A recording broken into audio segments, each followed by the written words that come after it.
고린도후서 5장 17절입니다. 고린도후서 5장 17절 말씀,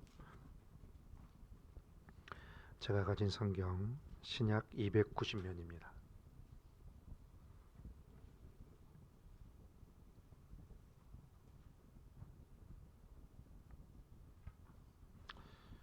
고린도후서 5장 17절 말씀, 우리 한 목소리로 같이 합독하시겠습니다.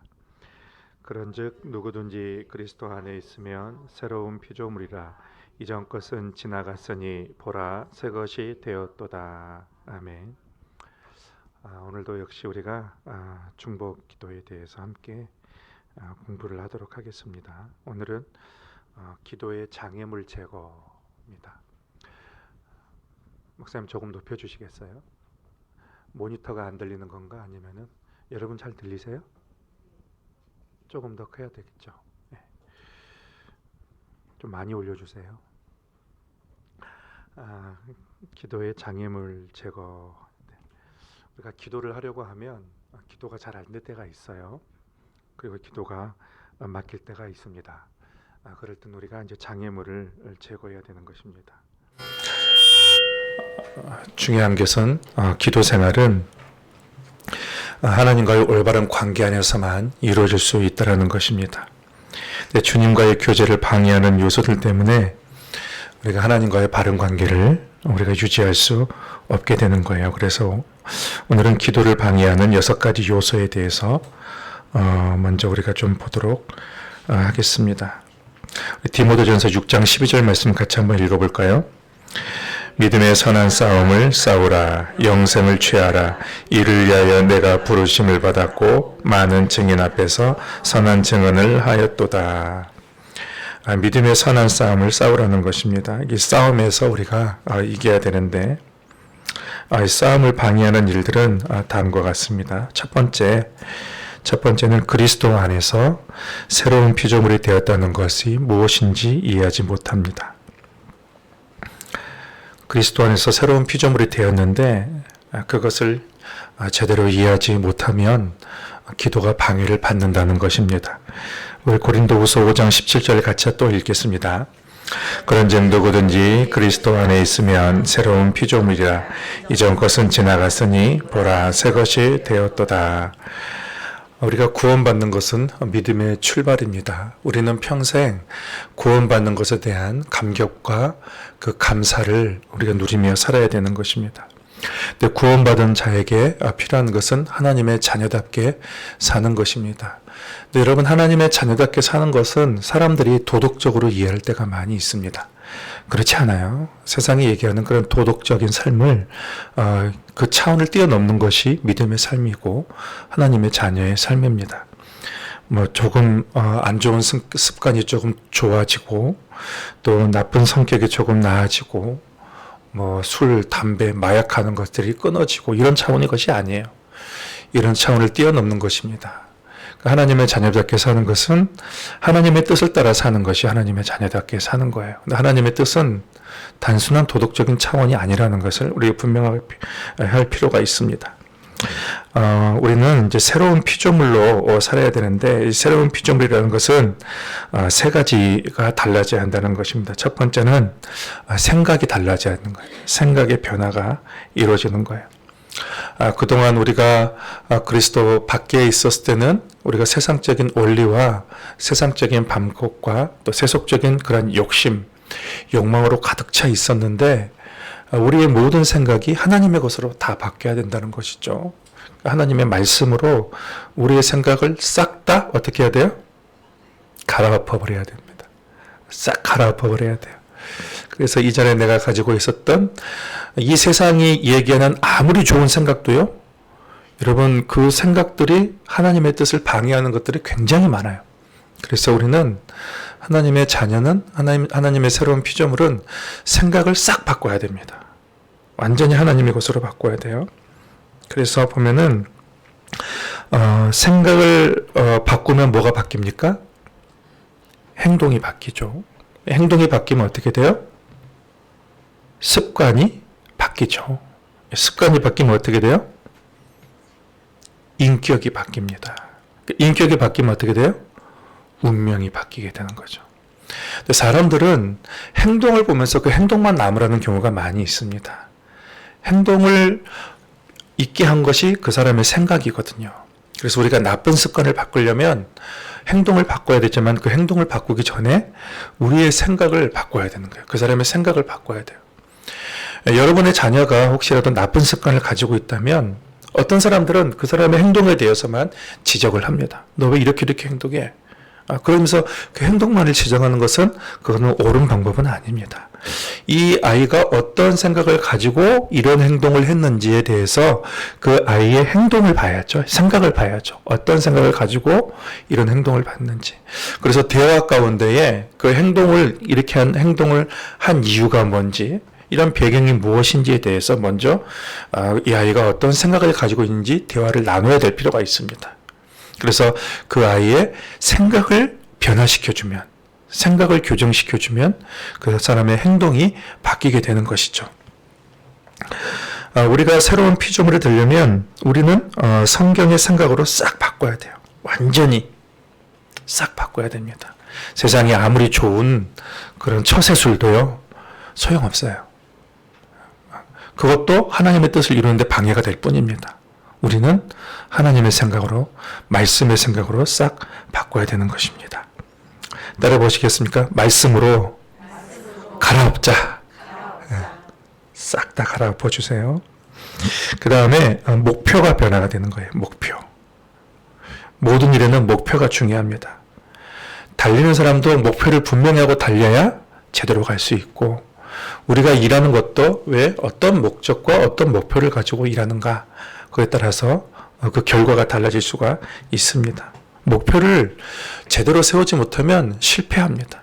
사람들은 실패할 것을 목표로 삼고 망할 것을 목표로 삼고 거기서 달려가는 경우가 되게 많아요. 그런데 새로운 피조물이라는 것은 그 사람의 목표 자체가 달라지는 것이죠. 우리는 어떨 때 바른 목표를 발견할 수 있냐면 하나님을 만날 때 바른 목적을 발견할 수가 있습니다. 왜냐하면 하나님이 우리 인간을 지으셨잖아요. 우리 하나님이 우리 인간에게 어떤 목적을 가지고 어떤 목표를 이루기 위해서 하나님이 우리 인간을 지으셨는지, 이것도 이 컵 하나도 이 용도도 만든 사람이 그 목적이 있어서 만든 거죠. 그런 것처럼 하나님이 우리 사람을 만든 것도 하나님의 분명한 그런 비전이 있어요. 뜻이 있기 때문에 우리를 만드셨. 그러면 사람들이 방황을 그치려면, 내 인생의 목적을 분명하게 발견하려면 어떻게 해야 되냐면 하나님을 만나야 되는 것입니다. 하나님을 만나야 인생의 목적을 발견할 수 있는 것입니다. 모든 그리스도인에게는 하나님이 주신 그런 분명한 그런 목표가 있습니다. 내 몸의 지체도 다 뜻이 있고, 내 존재도 하나님이 필요해서 내 존재를 만드신 것입니다. 그러니까 여러분은 하나님께 필요한 분이라는 것입니다. 우리가 이러한 기도 훈련을 하는 것도 분명한 목적이 있습니다. 분명한 목적이 있어요. 기도를 통해서 하나님의 뜻을 이 땅 가운데 실현하는 거죠. 뜻이 하늘에서 이루어진 것들을 이 땅 가운데 실현하는 것. 그러니까 여러분을 통해서 하나님께서 뭔가 여러분의 기도를 통해서 하나님이 이루시고자 하시는 것들이 무한합니다. 굉장히 많이 있습니다. 그러니까 어떤 이 땅의 수준에 단순히 건강하고 문제가 해결되고 그것이 아니에요. 그런 차원이 아니라 이 하나님의 무한한 뜻을 이루고자 하는 그 하나님의 분명한 목표가 있습니다. 그것을 우리가 기도를 하면서 어떻게 해야 돼요? 하나씩 하나씩 발견하는 거예요. 우리가 하나를 발견하면 하나님은 두 개를 또 알려주시고, 두 개를 발견해서 이루면 또 하나님은 네 개를 알려주시고, 그렇게 하시는 것입니다. 바울은 예수님을 만난 후에 모든 것을 배설물로 여겼습니다. 그러니까 우리가 그리스도를 만나면 내가 달려왔던 모든 것들이 부끄러워지는 거예요. 그것이 소용없다는 것을 알게 됩니다. 그래서 하나님이 내게 주신 것이 참이다. 그 목적이 참인 것을 알게 되는 것입니다.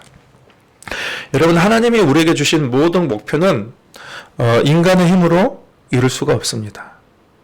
그렇죠? 그래서 우리가 기도해야 되는 거예요. 여러분, 기도할 제목이 없다? 목표가 없는 것입니다. 목표가 없기 때문에 기도할 제목이 없는 거죠. 근데 하나님께서 나에게 살아야 될 목적을 주시고 목표를 주시면 그것을 위해서 기도하지 않을 수가 없습니다. 여러분의 자녀가 잘 되는 것 여러분 모든 사람의 목표일 겁니다. 그러면 그 자녀를 위해서 얼마나 많이 기도합니까? 가정을 위해서 얼마나 많이 기도합니까? 그게 여러분의 목표잖아요. 그렇죠?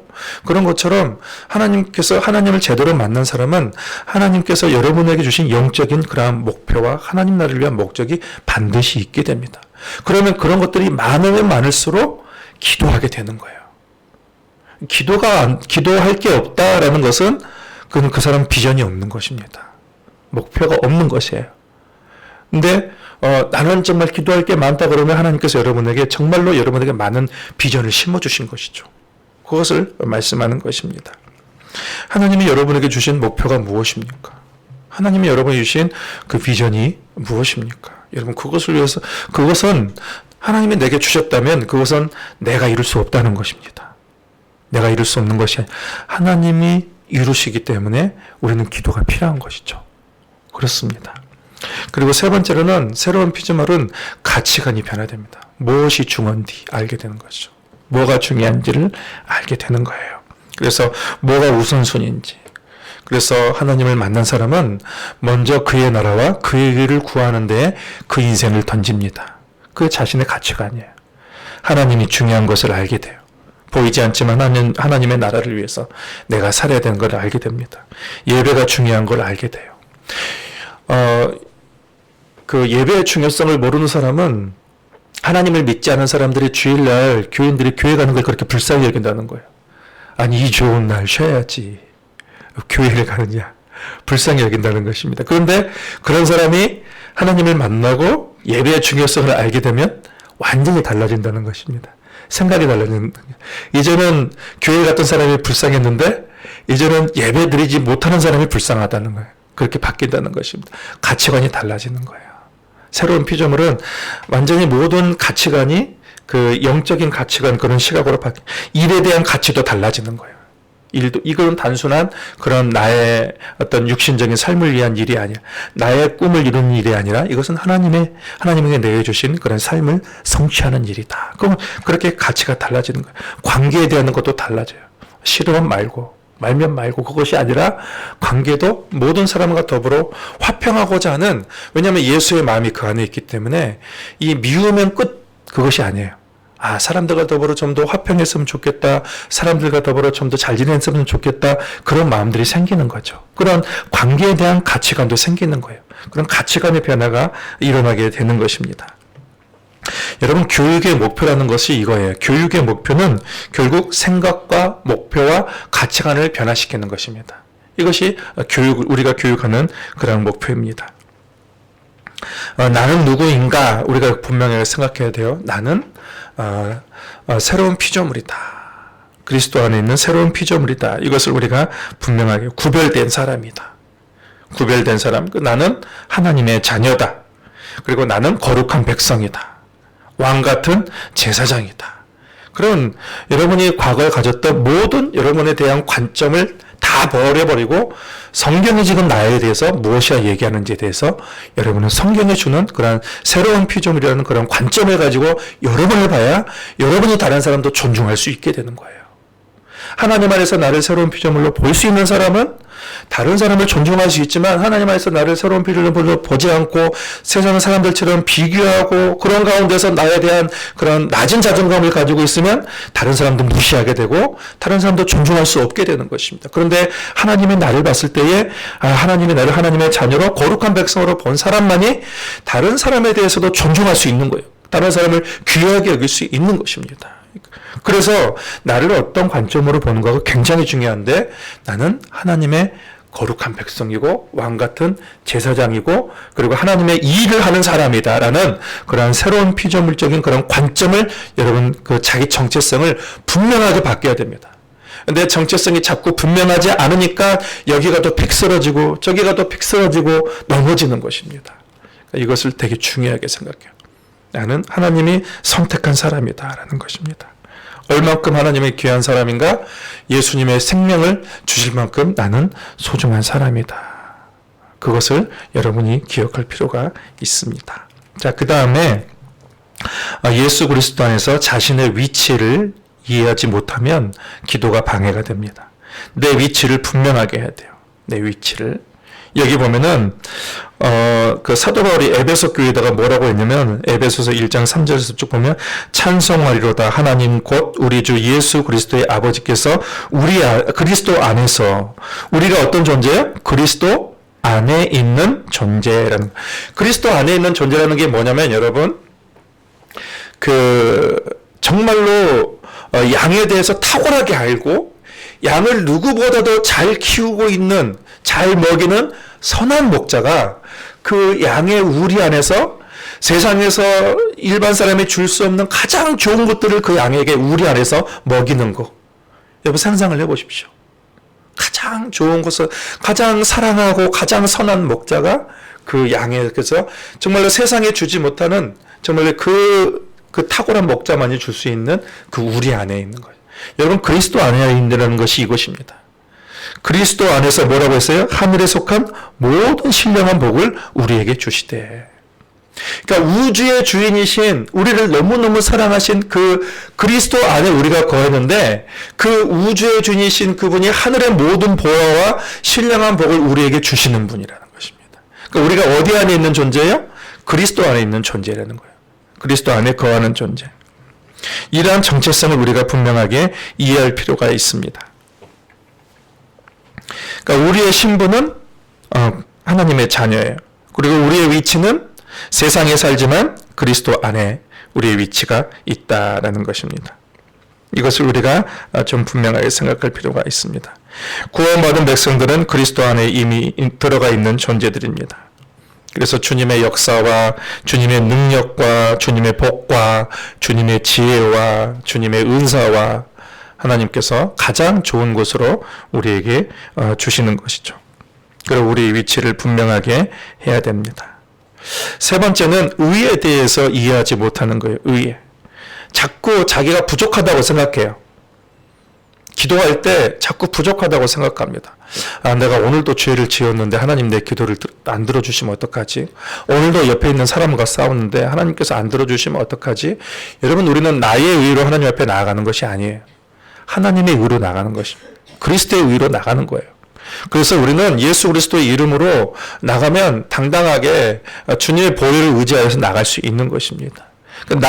나의 의로 나아가려고 하니까 자꾸 하나님 앞에 자신이 없어지는 거예요. 그리고 자꾸 하나님이 내 기도를 들으실까 하는 그런 의구심이 생기는 거예요. 근데 우리는 나의 의가 아니라 하나님의 의로 내가 나간다는 것을 분명하게 할 필요가 있습니다. 하나님의 의라는 것입니다. 우리 고린도후서 5장 21절 말씀을 같이 한번 읽어볼까요? 하나님이 죄를 알지도 못하신 이를 우리를 대신하여 죄로 삼으신 것은 우리로 하여금 그 안에서 하나님의 의가 되게 하려 하심이라. 나의 의가 아니에요. 하나님의 의가 우리 안에 있는 사람입니다. 내 의로 나가서 100번 기도해봐요. 여러분, 응답 안 됩니다. 그런데 우리는 예수 그리스도로 말미암아 하나님의 의를 입고 우리가 나갔으니까 우리는 당대하게 하나님 옆에 나아감, 하나님의 의로 나가서 기도하면 하나님께서 그 기도를 들어주시는 거죠. 그것을 우리가 분명하게 할 필요가 있습니다. 그래서 우리는 자신의 의를 드러낼 필요가 없습니다. 드러낼 수가 없습니다. 자신의 의를 드러내면 하나님의 영광을 가로채는 것입니다. 그리고 그 사람은 교만해지고 몰락해질 수가 밖에 없습니다. 기도하다 보면은 하나님께서 그 사람에게 은사를 주실 때가 있습니다. 특별한 은사를 주실 때가 있습니다. 그런데 그 은사를 통해서 자기를 드러내면 그것은 사단이 틈타게 되는 거예요. 나를 부르신 이도 하나님이시고, 내게 은사를 주신 이도 하나님이시고, 응답하신 이도 하나님이시고, 나는 철저하게 통로요, 도구라는 것을 우리는 분명하게 생각할 필요가 있습니다. 어떤 사람은 치유의 은사를 받아서 그것을 자기 영광을 위해서 사용하다가 몰락한 사람들도 많이 있어요. 여러분, 내가 기도해서 우리가 같이 중보기도하면서 기도해서 하나님께서 나았습니다. 그럼 내가 낫게 한 겁니까? 아니에요. 하나님이 낫게 한 것입니다. 하나님이 은사를 내게 주셔서 낫게 한 것입니다. 그런데 어떤 사람은 내가 기도해서 낫겠다고 하면서 자기를 드러내는 경우가 있습니다. 또 내가 그 사람을 위해서 기도했더니 하나님께서 그 사람이 문제가 해결되었다, 그렇게 생각하는 것도 아니에요. 우리가 기도했더니, 나 혼자만 기도하는 것이 아니에요. 모두가 같이 기도하는 것입니다. 우리가 기도했더니 그렇게 얘기해야 돼요. 그리고 우리가 기도했는데 응답은 하나님께서 하셨다. 이렇게 해야 되는 거예요. 근데 우리가 기도하다가 자꾸 내가 많이 한 것 여러분 내세울 필요도 없어요. 내가 많이 할 수 있는 힘을 주신 것도 하나님이 주신 거예요. 하나님 다 주. 그러니까 우리는 모든 의의를 누구에게 올려야 되는 거예요? 하나님에게 올리는 거예요. 하나님께 영광을 돌리는 것이 필요합니다. 결코 우리는 자신을 자랑해서는 안 돼요. 나를 내세워서는 안 됩니다. 로마서 1장 16절에서 17절 말씀 같이 읽겠습니다. 내가 복음을 부끄러워하지 아니하노니 이 복음은 모든 믿는 자에게 구원을 주시는 하나님의 능력이 됨이라. 먼저는 유대인에게요 그리고 헬라인에게로다. 복음에는 하나님의 의가 나타나서 믿음으로 믿음에 이르게 하나니 기록된 바 오직 의인은 믿음으로 말미암아 살리라 함과 같으니라. 아멘. 위대한 영성가일수록 하나님의 의를 드러냅니다. 그리고 깊은 영성가일수록 자신을 결코 드러내지 않습니다. 모든 일은 하나님이 하시는 것입니다. 우리가 하나님의 전신갑주를 입으라고 했을 때에 의의 흉배가 있습니다. 의의 흉배. 여러분 나의 의로 흉배를 입고 나가면 사탄이 정죄해요. 니까짓 게 기도한다고? 그렇지만 여러분 하나님의 의를 가지고 나가면 우리의 마음이 담대해집니다. 나의 의를 가지고 나가면 교만하거나 사탄이 틈타거나 자신이 없어집니다. 그런데 내 안에는 의의 흉배, 하나님의 의, 나를 위해서 모든 것을 십자가 이루신 그리스도의 의를 입고 내가 나아가면 사탄이 공격할 수가 없어요. 그리고 우리는 자신 있게 하나님 앞에 나아가 기도할 수 있게 되는 거예요. 이것을 좀 명확하게 할 필요가 있습니다. 네 번째는 그리스도의 이름을 올바르게 사용하지 못하는 거예요. 예수님의 이름에는 하나님의 인격과 능력과 지위와 권세와 명예가 총체적으로 포함되어 있습니다. 하나님은 예수 그리스도의 이름으로 구하는 것을 주시겠다라고 했습니다. 그러니까 우리가 은행 수표가 있는데 그 수표에 그 은행 도장이 찍히지 않으면 무효입니다. 그런데 은행이라는 그 명확한 그것이 있으면은 우리가 가서 수표를 내면은 그만큼의 돈을 우리에게 주어질 수 있는 것이죠. 그러니까 우리는 예수 그리스도는 그런 우리의 기도 응답에 대한 보장이 되는 거예요. 예수 그리스도의 이름은. 그래서 우리는 언제든지 예수 그리스도의 이름으로 하나님은 하늘과 땅의 모든 이름 위에 예수님의 이름을 뛰어나게 하셨다라고 했습니다. 그리고 아들의 이름을 높이는 자를 높이겠다. 하나님 그렇게 말씀하셨습니다. 예수님의 이름을 우리가 높이는 것입니다. 우리 요한복음 16장 23절에서 24절까지 한 번만 읽겠습니다. 그날에는 너희가 아무것도 내게 묻지 아니하리라. 내가 진실로 진실로 너희에게 이르노니 너희가 무엇이든지 아버지께 구하는 것을 내 이름으로 주시리라. 지금까지는 너희가 내 이름으로 아무것도 구하지 아니하였으나 구하라 그리하면 받으리니 너희 기쁨이 충만하더라. 예수 그리스도의 이름에 권세가 있습니다. 주문이듯이 외우는 것이 아니라 예수 그리스도의 이름을 우리가 믿음으로 외치면서 나아가는 거예요. 예수님이 그 이름의 권세를 주신 거예요. 그 이름의 능력으로 우리가 구속을 받았고 우리가 자격을 얻었습니다. 그래서 믿음으로 그 이름을 사용해야 되는 것입니다. 자, 그 다음에 다섯 번째, 말씀에 순종하며 행동하는 것에 실패하기 때문입니다. 하나님의 말씀은 곧 하나님이시고 예수 그리스도시고 진리이고 하나님의 능력이죠. 요한복음 1장 1절 태초에 말씀이 계시니라. 이 말씀이 하나님과 함께 계셨으니 이 말씀은 곧 하나님이시니라. 하나님은 말씀을 통해서 자신을 계시하시고 우리에게 나타내시는 거예요. 그러니까 하나님의 말씀은 누구에게 주어지는가? 순종하는 자에게 주어집니다. 여러분 순종하지 않는 사람에게 100마디 얘기해도 소용이 없습니다. 그러면 우리는 그 사람에게 아무것도 부탁하지 않아요. 아무것도 명령하지 않습니다. 하나를 순종하면 우리가 어떻습니까? 종에게 하나를 잘 순종해서 잘 행하면 주인은 그 종에게 더 좋은 것을 주고 싶어요. 또 더 많은 일들을 맡기고 싶어 합니다. 그런데 하나님께서 뭘 순종하라고 했는데 그것도 순종하지 않으면 하나님께서 그 사람에게 뭘 맡기시겠습니까? 그렇지 않습니다. 절대 맡기지 않습니다. 믿음이 안 간, 신뢰가 안 가기 때문에 하나님께서 뭘 맡기시겠습니까? 하나님께서 그 사람에게 말씀을 주시고 하나님의 비밀을 알려주시는데 하나님께서 그것을 받을 만한 수준이 안 되면 하나님께서 주시지 않아요. 주시지 않는 것입니다. 자녀에게 여러 번 너 심부름 좀 해라, 너 방 좀 치워라 이렇게 하는데 자녀가 말도 듣지 않으면 어떻습니까? 내가 하고 말죠. 차라리 내가 하고 말아요. 하나님도 마찬가지요.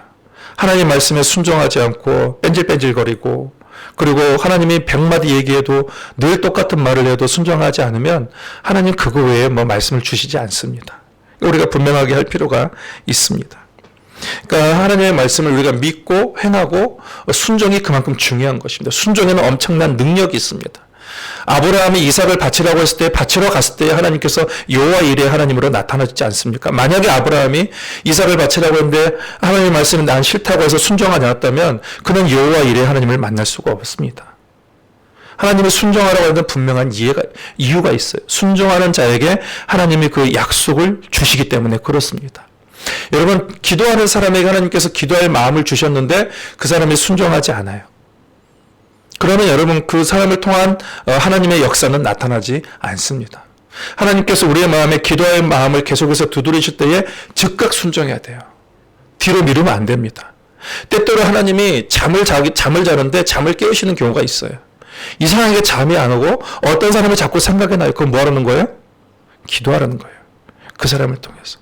그래서 어떤 사람은 어떤 사람 되게 위험에 처해 있는데 갑자기 하나님이 잠에서 잠이 안 오는 거예요. 그래서 일어났는데 계속 그 사람이 생각나면서 그 사람을 위해서 30분 동안 씨름하면서 기도를 했는데 그 사람 물어보니까는 그때 정말 어려울 때였다고, 그 어려운 상황이었다고 그렇게 얘기하는 것을 들은 것이 있습니다. 여러분, 주님 잠깐만요 라고 우리는 하지 않고 하나님께서 말씀하실 때 즉각 순종해야 되는 거예요. 바로 순종하는 것이 우리에게 중요합니다. 하나님의 음성은 불순종하는 자에게는 들리지 않습니다. 근데 여러분, 순종이 우리를 십자가를 지게 하는 것이 아니에요. 순종이 우리를 힘들게 하는 것이 아니에요. 오히려 순종이 우리에게 복입니다. 순종하는 자에게 하나님께서 하나님의 능력을 주시기 때문에 그렇습니다. 더 많은 복을 주시기 때문입니다. 그러니까 순종이 어려운 것 같으나 즉각 순종하다 보면 하나님께서 더 많은 그 은혜를 주시는 것이죠. 그러니까 순종은 억지로 하는 것이 아니에요. 감사하는 마음으로 하는 거예요. 순종할 수 있게 하신 하나님께 감사하는 마음으로 하는 것입니다. 6번째는 믿음으로 시인을 하지 않는 거예요. 믿음으로 시인하는 것이 참 중요합니다.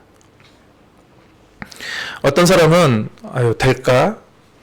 안 되겠지. 이렇게 얘기하는 사람들이 있습니다. 늘 시작도 하기 전에 이미 이렇게 부정적으로 입으로 이렇게 모든 일을 이렇게 방해하는 경우가 있습니다. 근데 우리에게 필요한 것은 우리에게 말씀이 주어졌다면 되는 것입니다. 하나님이 약속하셨다면 우리는 믿음으로 선포하는 거예요. 우리는 긍정적인 말, 또 믿음의 말을 하는 거예요. 성경 말씀으로 시인하는 거예요. 마가복음 11장 23절 24절 제가 읽어드리겠습니다. 내가 진실로 너희에게 이르노니 누구든지 이 산더러 들리어 바다에 던져지라 하며 그 말하는 것이 이루어질 줄 믿고 마음에 의심하지 아니하면 그대로 되리라. 그러므로 내가 너희에게 말하노니 무엇이든지 기도하고 구하는 것은 받은 줄로 믿으라. 아멘? 예. 기도하고 구하는 것은 받은 줄로 믿으라. 이걸 선포하는 것이 중요합니다. 만약에 여러분이 어떤 사람을 위해서 기도했다면 하나님이 마음의 평안을 주셨잖아요. 기도했는데 그러면은 그 사람에게 선포하는 거예요. 하나님의 평안이 당신에게 임할 겁니다. 임하십니다. 이렇게 선포하는 것이 중요해요. 네. 어떤 확신을 주셨으면 하나님께서 그 기도를 들어주셨습니다 하고 내 입으로 선포하는 것이 되게 중요합니다.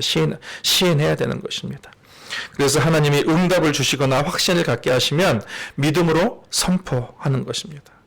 우리가 그것을 기도받는 대상자에게 전달할 의무가 있습니다.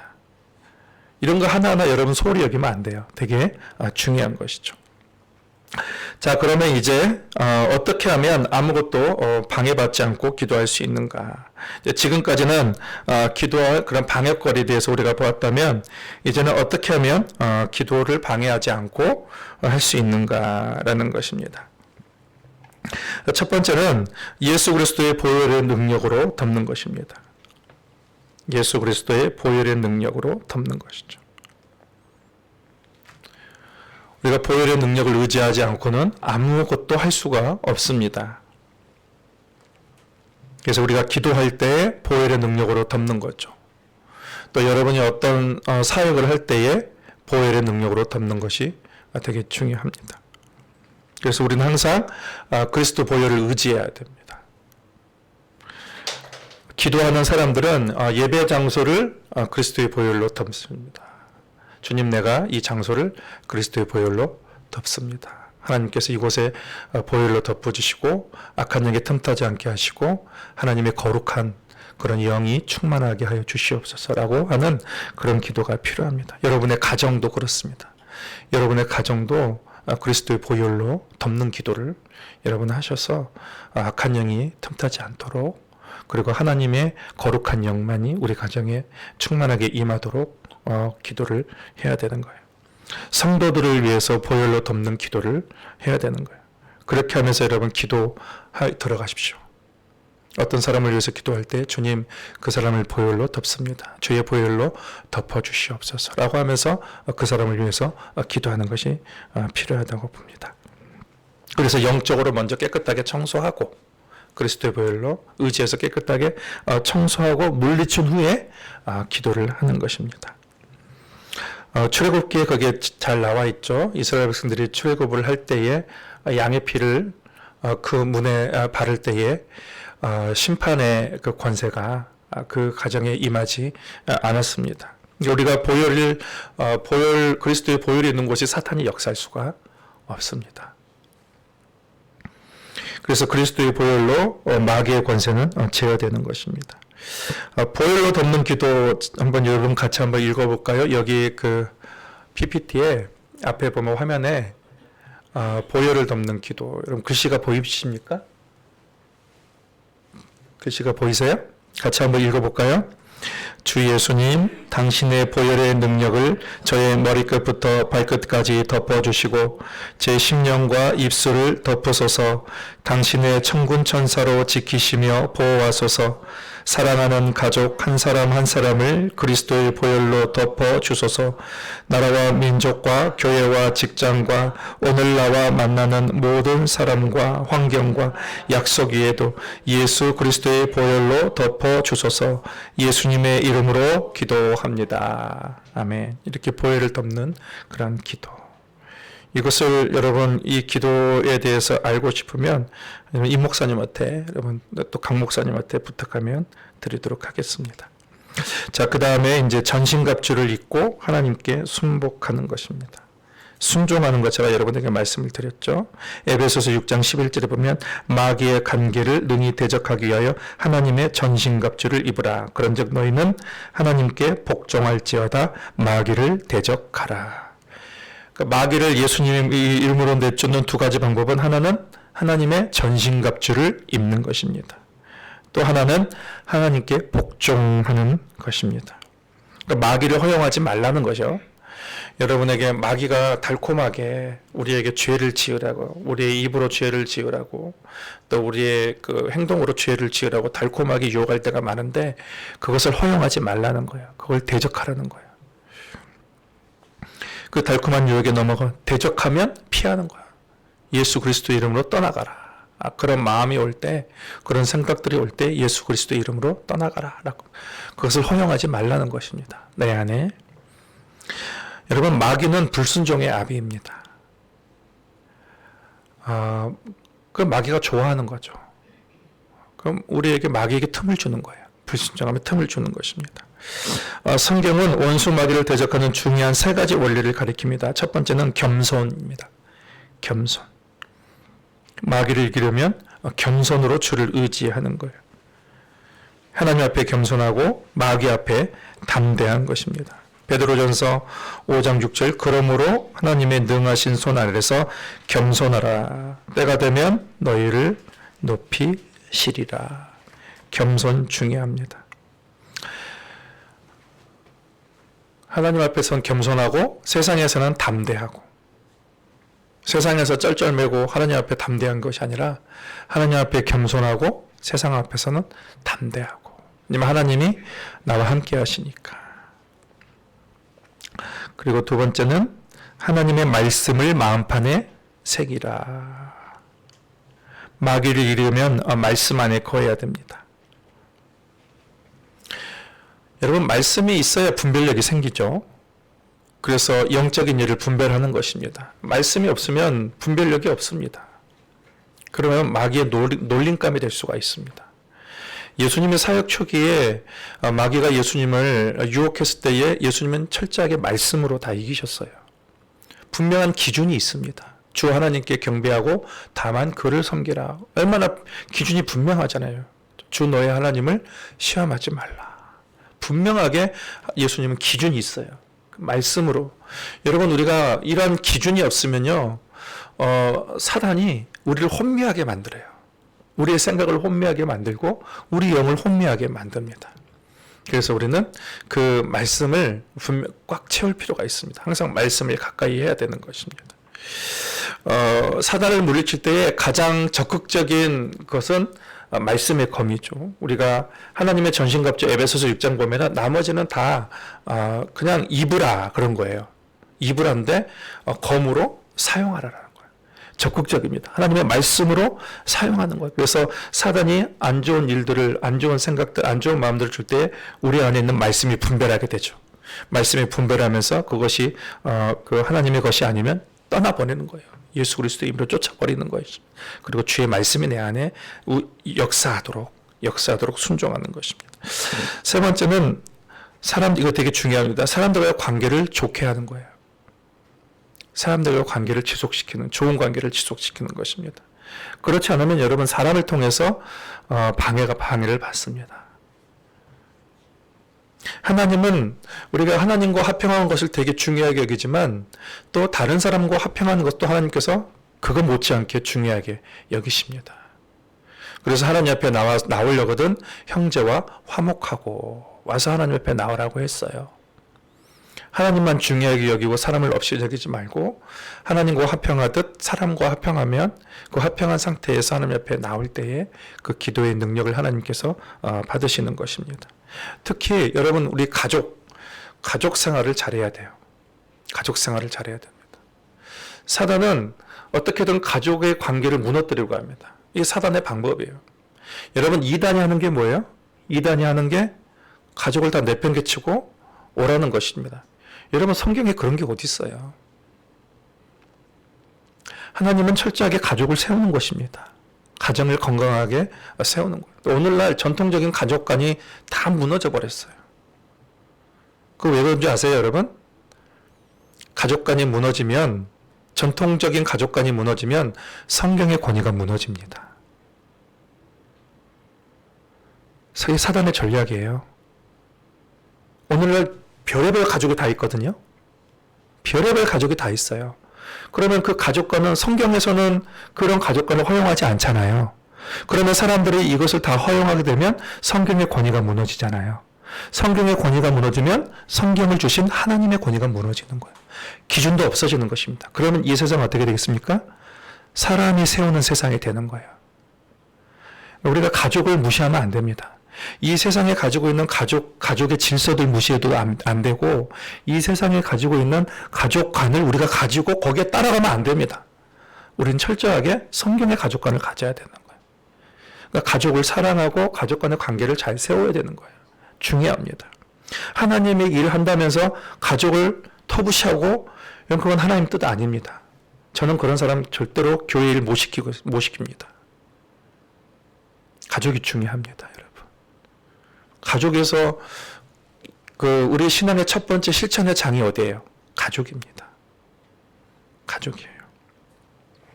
그래서 하나님의 원리에 따라서 가정을 튼튼하게 세워나가야 되는 거예요. 튼튼한 가정을 세우는 거예요. 여기 보면은 되게 중요한 말씀이 많이 나열되어 있잖아요. 베드로전서 3장 7절에서 12절 말씀 보면, 남편들아 이와 같이 지식을 따라 너희 아내와 동거하고 그를 더 연약한 그릇이요 또 생명의 은혜를 함께 이어받을 자로 알아 귀히 여기라. 이는 너희 기도가 막히지 아니하려 함이라. 가족과의 관계가 안 좋으면 기도가 막힙니다. 관계가 중요해요. 그 다음에 보면 다 이렇게 했잖아요. 다 마음을 갖춰요. 동정하며 형제를 사랑하며 불쌍히 여기며 겸손하며 악을 악으로 갚지 말고 욕을 욕으로 갚지 말고 복을 빌고 이를 위하여 너희가 부르심을 받았다. 이는 복을 이어받게 함이라. 관계가 좋으면 하나님께서 복을 주신다는 거예요. 사람과의 관계를 잘 만드는 사람에게 하나님께서 복을 주신다는 것입니다. 이런 원리를 우리가 너무 무시하는 경우가 많이 있습니다. 저 아래 보면은 주의 눈은 의인을 향하시고, 이거 의인이 어떤 사람이에요? 관계를 잘 만든 사람을. 주의 귀는 의인의 간구에 귀 기울이시냐. 다 위에 있는 말씀과 다 연관되어 있는 말씀이에요. 주의 얼굴이 심판의 얼굴입니다. 악행하는 자들을 대하시느니라. 사람과의 관계입니다. 여러분, 영적 지도자들과 갈등을 일으키지 마세요. 영적 지도자들이 여러분에게 정말로 악한 것을 여러분에게 부탁하거나 그거 하지 않는 이상 여러분 영적 지도자들과 좋은 관계를 맺는 것이 좋습니다. 그들은 여러분을 위해서 존재하는 거예요. 여러분을 방해하기 위해서 존재하는 존재가 사람들이 아닙니다. 장로님들도 마찬가지죠. 교회를 위해서 존재하는 분들이죠. 그리고 여러분 구역장도 마찬가지고. 그러니까 여러분에게 하나님께서 여러분에게 주시는 어떤 영적인 지도자들, 권자들과 좋은 관계를 맺는 게 좋습니다. 왜냐하면 그런 걸 통해서 하나님의 은혜가 그들을 통해서 흘러가도록 하나님께서 그런 질서를 만들어 놨습니다. 항상 갈등 일으키고 그러는데 하나님께서 어떻게 은혜가 흘러가겠습니까? 자, 세 번째, 성령의 임재와 기름 부으심이 임하도록 기도합니다. 성령의 임재를 우리가 늘 구하는 것입니다. 성령의 충만함을 구하는 거예요. 여기 원리가 있잖아요. 이사야 61장 1절에서 3절 보면 원리가 있잖아요. 주 여호와의 영이 내게 내리셨으니 이는 여호와께서 내게 기름을 부으사. 그 다음에 이제 가난한 자에게 아름다운 소식을 전하고, 그 다음에 마음이 상한 자를 고치고 포로된 자에게 자유를 주고. 누가복음 보면 주의 성령이 내게 임하셨으니 이는 가난한 자에게 복음을 전하게 하시려고 내게 기름을 부으시고 나를 보내사. 성령의 충만함이 되게 우리에게 필요합니다. 주님의 보혈이 있는 곳에, 보혈의 능력이 있는 곳에 성령께서 임재하시는 것이죠. 그리고 우리의 마음이 정결할 때에, 그리고 정결하고 하나님의 말씀으로 충만할 때에 성령께서 우리 가운데 임하시는 것입니다. 성령의 충만함이 중요하죠. 그래서 거룩한 삶이 중요하고, 성령은 거룩한 영입니다. 더러운 마음과 같이 있지 못합니다. 우리가 성령님을 환영해야 돼요. 내 안에 성령께서 모든 것을 다 수술하도록 내 안에 있는 모든 것을 다 성령님을 환영하고 받아들일 때에 성령님 내 안에 있는 죄의 찌꺼기들이 소멸되고 거룩한 성령께서 내 안에 권능으로 임하게 되시는 것입니다. 물론 이제 그렇게 하는 모든 과정도 성령의 능력으로 가능한 것이죠. 네 번째는 하나님을 찬양하라 합니다. 찬양이 중요합니다. 찬양하면 힘이 나잖아요. 그렇죠? 찬양하면 힘이 나요. 그러니까 우리가 찬양할 때 흔히 예수 그리스도의 보혈을 찬양하는 것이 되게 또 좋죠. 주의 보혈의 능력을 찬양하고, 하나님의 이름, 하나님의 전능하심, 하나님의 사랑하심, 하나님의 이름을 찬양할 때에 그 하나님이 역사하시는 거죠. 찬송 중에 거하시는 그 하나님이십니다. 여러분, 그 준비 찬송이라는 용어가 있습니까? 준비 찬송은 존재하지 않아요. 예배를 준비하기 위한 찬송, 그런 게 어디 있어요? 찬양이 다 예배지. 그러니까 찬양할 때에 우리 하나님이 기뻐하십니다. 그리고 그 가운데 우리가 주님의 이름을 높이며 주님께서 역사하십니다. 그리고 마지막으로 예수 그리스도의 이름으로 악한 영들에게 명령하라라는 것입니다. 악한 영들에게 명령하라. 그들을 허용하지 말고. 마가복음 16장 17절, 믿는 자들에게 이런 표적이 따르리니 곧 그들이 내 이름으로 귀신을 쫓아내며 새 방언을 말하며. 기도를 방해하는 것을 어떻게 하라는 거예요? 예수 그리스도의 이름으로 쫓아내라는 것입니다. 기도를 방해하는 것은. 그리고 기도가 방해될 때는 주의 보혈로 덮고, 그리고 하나님을 찬양하는 거죠. 기도가 안 될 때는 그렇게 하는 거예요. 그리고 죄를 회개하는 것입니다. 기도가 안 되는 것은 뭔가 내 안에 해결되지 않은 죄가 있기 때문에 그럴 때도 있어요.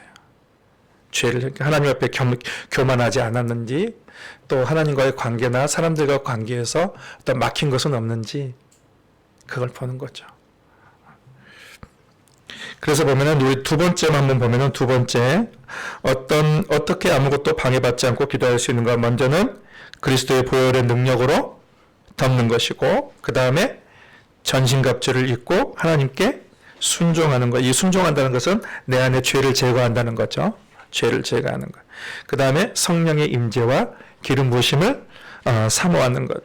그리고 하나님을 찬양하고, 그리고 예수 그리스도의 이름으로 악한 영들에게 기도가 방해하는 존재들이 있다면 명하고 쫓아내고, 그런 가운데에 하나님의 임재를 구하는 거예요. 찬양이 되게 중요한 것 같습니다. 우리가 예배할 때 항상 이렇게 찬양을 먼저 하잖아요. 찬양하면은 성령님이 우리 가운데 또 임재하고, 그런데 찬양이 좀 힘이 있는 것 같아요. 그래서 우리 이 시간 같이 찬양하도록 하겠습니다.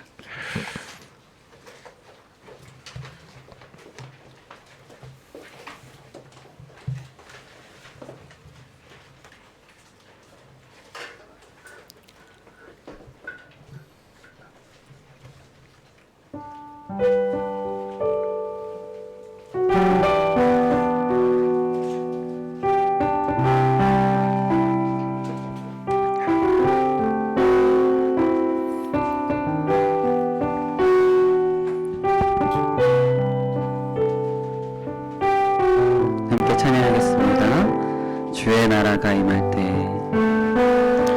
주의 나라가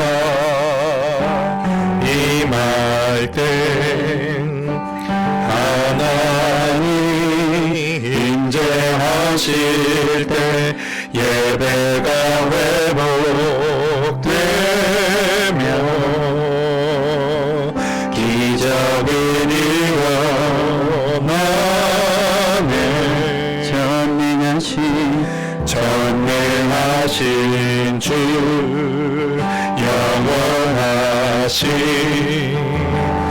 능력에 통치나 자유가 선포되어 주 백성 돌아오네. 하나님 나라 임하소서. 영광과 존귀 능력과 위엄 놀라운 사랑의 기적의 하나님 지금 이곳에 오소서. 전능하신 주, 전능하신 주 영원하신 능력의 통치자, 능력의 통치자 자유가 선포되어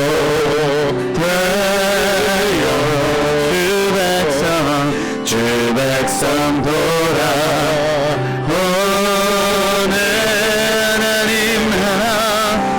하나님 나라 임하소서.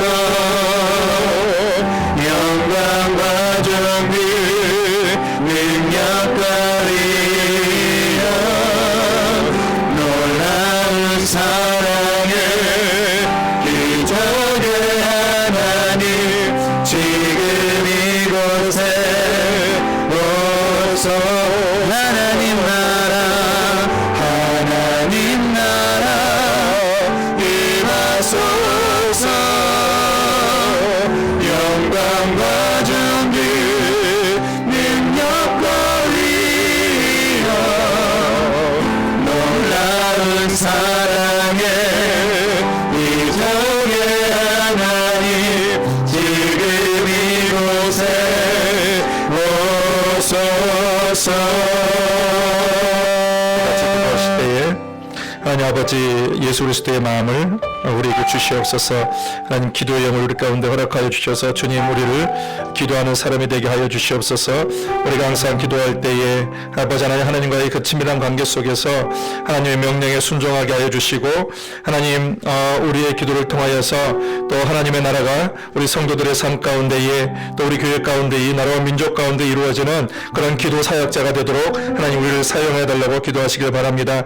예수 그리스도의 보혈의 능력을 덮으며 또 하나님의 전신갑주를 입고 하나님께 순종하며 성령의 임재와 기름 부으심이 충만하며 또 하나님을 날마다 찬양함을 통하여서 또 하나님의 그 영이 내 안에 충만할 수 있도록 또 예수 그리스도의 이름으로 악한 영들에게 대적할 수 있도록 또 믿음을 막는 6가지 장애물을 우리가 다 극복할 수 있도록 우리 한번 같이 기도하도록 하겠습니다.